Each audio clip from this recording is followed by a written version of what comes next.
పవన్ కళ్యాణ్ గురించి ఈ మధ్యన డిబేట్లలో ఇదే జనసేన పార్టీ నుంచి బయటికి వెళ్ళిపోయినటువంటి ఒక జనసేన పార్టీకి సంబంధించిన అధికార ప్రతినిధి రెచ్చిపోతూ ఉన్నారు.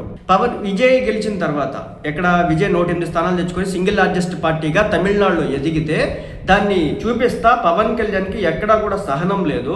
సో అతనికి వెయిట్ చేసేటటువంటి ఓపిక లేదు. అలా సింగిల్గా వెళ్ళకపోవడం కారణంగానే ఈరోజు పొత్తులు పెట్టుకోవడం కారణంగానే ఈ విధంగా మాట్లాడుతూ ఉన్నాడు. సో పవన్ కళ్యాణ్ యొక్క రాజకీయ శైలి ఎంత అనే విధంగా ఆమె కొన్ని కామెంట్స్ చేయడం జరిగింది.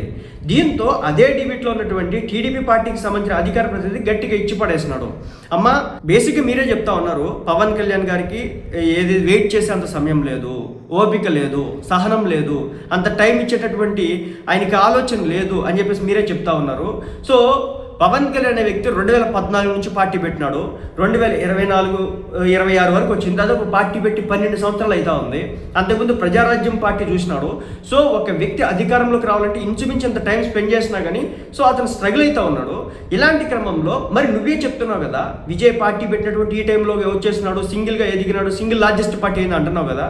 సో ఆ పవన్ కళ్యాణ్ గారి దగ్గర ఓపిక లేదు, సహనం లేదు, ఓపిక నశించింది, ఆయన వెయిట్ చేయలేకపోయినాడు అంటున్నావు కదా. మరి నువ్వు కూడా జనసేన పార్టీలో అధికారంకి వచ్చినటువంటి 2 సంవత్సరాల తర్వాత నీ తిరుగుబాటు బావుట ఎందుకు ఎగరేసావమ్మా? పవన్ కళ్యాణ్ సిద్ధాంతాలకు వ్యతిరేకంగా పనిచేస్తున్నాడా? రాజకీయ విరుద్ధ భావాలతో ముందుకెళ్తున్నాడా? ప్రజలను హింసిస్తా ఉన్నాడా? ఇబ్బందులు పెడతా ఉన్నాడా?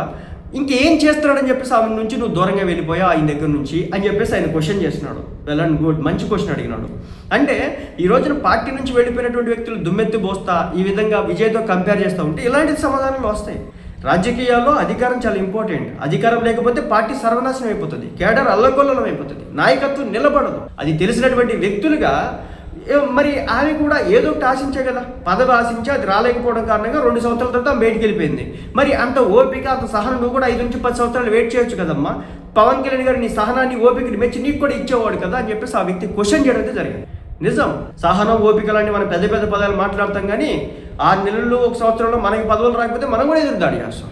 అలా ఉంటుంది రాజకీయాలు. మనం మాత్రం ఒకటి నీతులు చెప్తాం, వేరే ఒకటి నీతులు చెప్తే మాత్రం మనం పళ్ళీకి ఇస్తే నవ్వుతా ఉంటాం. సో ఆ అధికార ప్రతినిధి ఎవరో, ఆ కథ ఏందో మీ అందరికి కూడా తెలిసిందే.